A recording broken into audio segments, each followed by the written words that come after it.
supaya mereka beroleh kebangkitan yang lebih baik. Dalam bahasa Inggris dikatakan so that they might obtain a better resurrection. Kebangkitan yang lebih baik, a better resurrection. Kalimat yang unik. Alkitab adalah buku yang concern tentang kehidupan. Bagaimana cara hidup, bagaimana Tuhan memberkati hidup kita, bagaimana Tuhan melindungi hidup kita, bagaimana Tuhan menuntun hidup kita, bagaimana Tuhan menyelamatkan kita dari kecelakaan, dari bahaya, bagaimana Tuhan menyembuhkan kita supaya kita bisa hidup di atas dunia ini sekarang ini.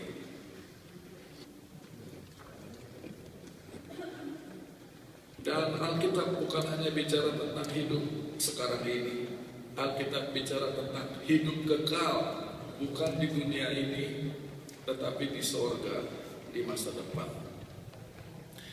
Begitu fokusnya Alkitab tentang hidup, sampai kalau kita datang kepada cerita kematian di Alkitab, Alkitab tidak membahas apa kematian itu.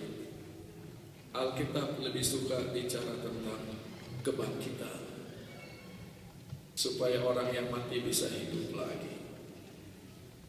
Alkitab begitu keras kepala, bahasa Inggris stubborn, untuk melihat kematian sebagai sesuatu yang baik. Alkitab selalu bicara tentang kehidupan. Dan sebagai puncaknya, ketika Alkitab bicara tentang kebangkitan, tiba-tiba bicara tentang kebangkitan yang lebih baik, a better resurrection. Logikanya di sini unik. What is better than the best? Apa yang lebih baik dari sesuatu yang sudah terbaik? Dari semua mujizat yang pernah terjadi di atas dunia ini, mujizat tertinggi adalah mujizat kebangkitan dari orang mati. Orang buta melihat, mujizat. Orang timpang berjalan lurus, mujizat. Orang lumpuh bisa berjalan, mujizat. Orang lapar diberi makan, mujizat. Tetapi mujizat tertinggi adalah ketika orang mati bangkit. Tiba-tiba buku Ibrani bicara kebangkitan yang lebih baik lagi. Untuk bisa mengerti arti konsep ini, kita perlu mengerti bahwa buku Ibrani adalah buku yang bicara tentang sesuatu yang lebih baik, something that is better ones. Di pembukaan buku Ibrani pasal 1 ayat 1 dan 2, penulisnya mengatakan, dulu Tuhan bicara melalui nabi, sekarang dia bicara melalui anaknya, the better one. Dulu Tuhan melayani umatnya melalui malaikat, sekarang Tuhan melayani umatnya melalui anaknya, better than the angels, lebih baik dari malaikat. Dulu Tuhan melepaskan Israel menggunakan Musa, sekarang Tuhan mengirim pelepas yang lebih baik lagi, lebih besar, anaknya.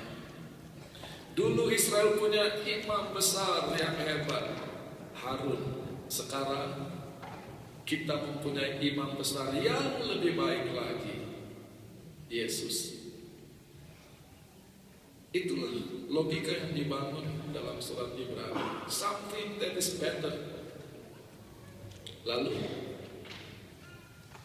di Ibrani 11, ketika bicara tentang Ibrahim yang kepadanya Tuhan memberi negeri perjanjian, kembali penulis surat Ibrani mengatakan, Ibrahim merindukan tanah air yang lebih baik lagi, a better homeland, yang kotanya dibangun dan dirancang oleh Allah sendiri. Dan sekarang kebangkitan yang lebih baik. Kalimat itu merupakan titik balik dari argumen yang dibangun dari Ibrani 11 mulai ayat 32. Apakah lagi yang harus aku sebut? Aku akan kekurangan waktu apabila aku hendak menceritakan tentang Gideon, Barak, Simpson, Jefta, Daud, Samuel, dan para nabi yang karena iman telah menaklukkan kerajaan-kerajaan, mengamalkan kebenaran, memperoleh apa yang dijanjikan, menutup mulut singa-singa, memadamkan api yang dahsyat. Mereka telah luput dari mata pedang, beroleh kekuatan dalam kelemahan, menjadi kuat dalam peperangan, dan telah memukul mundur pasukan-pasukan tentara asing. Ibu-ibu telah menerima kembali orang-orangnya yang telah mati sebab dibangkitkan. Ini adalah cerita bagus tentang iman. Bagaimana karena iman orang-orang bisa menikmati mujizat-mujizat yang hebat, mengalami kebaikan Tuhan yang luar biasa, dan puncaknya adalah ketika ibu-ibu menerima kembali anak-anaknya yang telah mati sebab dibangkitkan. Penulis buku Ibrani menunjuk kepada cerita Elia membangkitkan anak dari janda di Sarfat. Penulis menunjuk kepada cerita Elisa membangkitkan anak laki-laki dari perempuan sunam. Dan itu adalah puncak dari mujizat. Dan ini adalah cerita-cerita mision favorit. Karena iman, hal-hal yang baik terjadi kepada kita. Karena iman, hal-hal yang ajaib terjadi kepada kita. Tapi itu baru setengah dari cerita. Setelah berbicara tentang kebaikan-kebaikan dan mujizat Tuhan, ayat 35 yang sama berbalik. Tetapi orang-orang lain mengalami siksaan. Yang lain tidak menerima kelepasan. Kenapa? Supaya mereka beroleh kebangkitan yang lebih baik. Ada yang diejek, didera, dibelenggu, dipenjarakan. Mereka dilempari, digergaji, dibunuh dengan pedang. Mereka mengembara dengan pakaian kulit domba dan kulit kambing sambil menderita kekurangan, kesesakan, dan siksaan. Dunia ini tidak layak bagi mereka. Mereka mengembara di padang gurun, di pegunungan, dalam gua-gua, di celah-celah gunung.